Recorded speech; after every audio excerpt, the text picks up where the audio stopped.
Please. Thank you sir.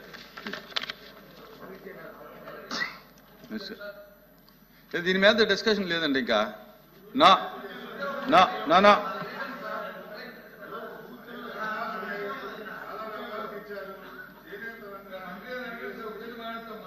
అది కాదండి, statement మీద లేదండి ఫర్దర్. నా ఇంకా లేదండి. మీరు ఏదన్నా ఎల్ఓపి గారు మీరు ఫైనల్గా మీ అభిప్రాయం చెప్పమన్నారు, మీరు చెబుతా అన్నారు, మీరు చెప్పేసి క్లోజ్ చేయండి.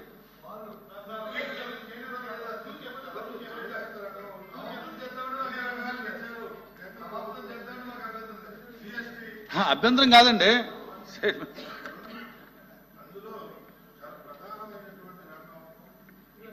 రైతు సమస్యలు తర్వాత అంతకన్నా మిక్కిలైనటువంటి చేనేత రంగం, దాన్ని టచ్ చేయలా. చేనేత మీద జరుగుతున్నటువంటి జిఎస్టీ 5% తయారైనటువంటి బట్ట మీద కేంద్ర ప్రభుత్వం 5% ట్యాక్స్ విధించింది. గతంలో ఏనాడైనా ప్రభుత్వాలు ఎప్పుడూ కూడా చేనేత పరిశ్రమ ప్రభుత్వ సహకారం లేనిదే అడుగు ముందుకేసే పరిస్థితి ఉండదు. దాని మీద ట్యాక్స్ వసూలు చేయటం అనేది చాలా బాధాకరమైనటువంటి విషయం ఒకటి. తర్వాత చేనేత ముడి సరుకులు యారన్ కానీ, డైస్ కానీ, కెమికల్స్ కానీ, జరీ కానీ, పొట్టు కానీ, వీటిలన్నిటి మీద కూడా జిఎస్టీ వసూలు చేస్తున్నారు. ఇవన్నీ కూడా చేనేత రంగం మిల్లు పోటీకి తట్టుకునే పరిస్థితి లేని విధంలో ఉన్నది. కాబట్టి వీటన్నిటి మీద వసూలు చేసేటటువంటి తయారైన బట్ట మీద కూడా 5% వసూలు చేస్తున్నారు. కాబట్టి ఈ వివరణ అంతా కూడా మన ప్రభుత్వం తరఫున చేనేత ఇప్పుడు కేంద్ర ప్రభుత్వానికి మన జిఎస్టీ కౌన్సిల్ మీటింగులో ఈ వివరాలన్నింటినీ కూడా పొందుపరిచి జిఎస్టీని తగ్గించే విధంగా, చేనేత వారికి మేలు జరిగే విధంగా, వాళ్ళకి పని కల్పించే విధంగా కూడా ప్రభుత్వం చర్యలు తీసుకోవాలని చెప్పి ఈ సందర్భంలో ప్లీజ్. ఎల్ఓపి గారు మీకు క్లోజ్ చేస్తారా? లేదండి, ఎవరు చెప్పడానికి లేదండి ఇంక ఛాన్స్. సారీ, ఏది పాపం మీ తాలూకా అభిప్రాయం చెప్పండి. సభ్యులు ఇవ్వకపోతే బాగుంది కదా, ఇవ్వండి. దయచేసి వాళ్ళ తరఫున కూడా రిక్వెస్ట్ చేస్తున్నాం. అంతమంది వాళ్ళ తరఫున కూడా రిక్వెస్ట్ చేస్తాం, ఇవ్వండి. తప్పే ఉంది సజెషన్స్ ఇస్తే. నాతో క్లోజ్ చేస్తానంటే నేను మాట్లాడేస్తాను. సార్ మీ తాలూకా అభిప్రాయం చెప్పండి. మళ్ళీ తర్వాత మనం దయచేసి మన మంత్రిగా తప్ప ఇంకొకరికి ఇవ్వకూడదు. మళ్ళీ తమ నేను గీతకేస్తాను కాదు, ఐఎమ్ సారీ, నేను గీతకేస్తాను కాదు, అలా అనుకోలేదు. నేను చెప్పకూడదు. చెప్పకూడదు చెప్తాను. మీ తాలూకా అభిప్రాయం చెప్పండి. నేనే అందుకే కూర్చున్నాను. అది కూడా మినిస్టర్ అడిగారు మీ తాలూకా ఫైనల్ అభిప్రాయం చెప్పమని, అందుచేత మీకు ఛాన్స్ ఇస్తున్నాను.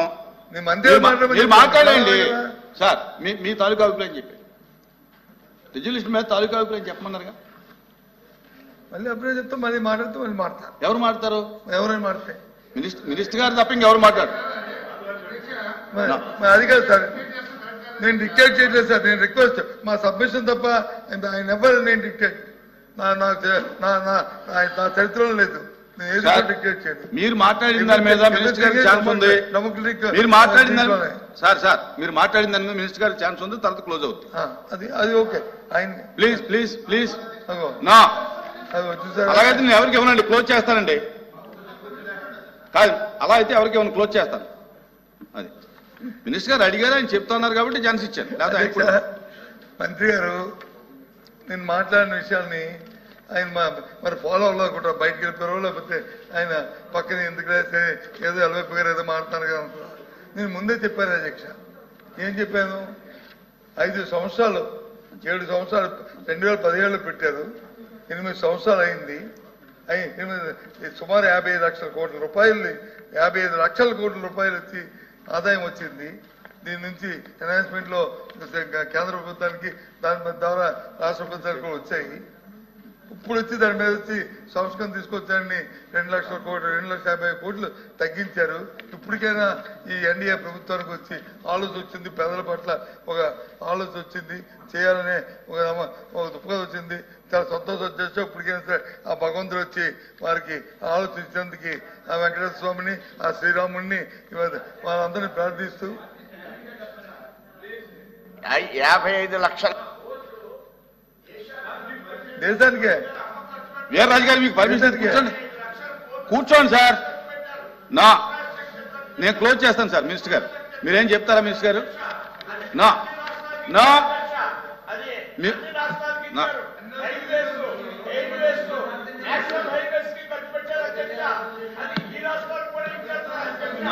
ఇదే సార్ తీర్మానం మీద వారి స్టాండ్ ఏంటి?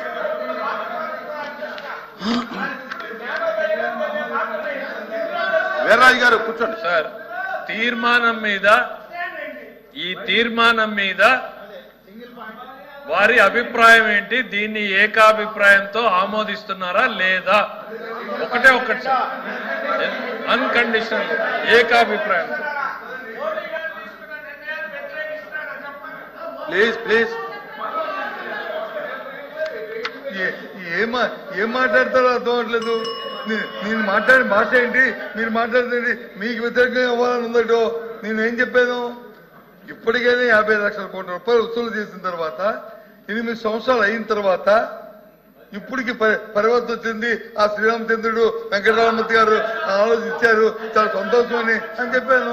తప్ప కూర్చోండి తప్ప అధ్యక్షుడు ఉండి ఏ అధ్యక్షుడు తీసేది సార్ ఎఫ్ఎం గారు సార్ ప్రతిపక్ష సభ్యులకి ఎఫ్ఎం గారు వీర్రాజు గారు కూర్చోండి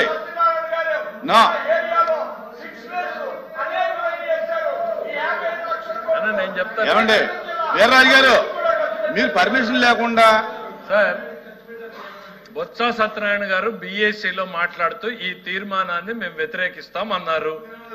సభలో ప్రవేశపెట్టాము. దీన్ని వ్యతిరేకిస్తారా? ఎందుకంటే నేను అప్పుడే చెప్పాను, మీరు ఇది చెయ్యలేరు, చెయ్యజాలరు, దీన్ని వ్యతిరేకించలేరు. వ్యతిరేకిస్తే మీకు ఎక్కడి నుంచో ఫోన్ కాల్స్ వస్తాయని చెప్పాను.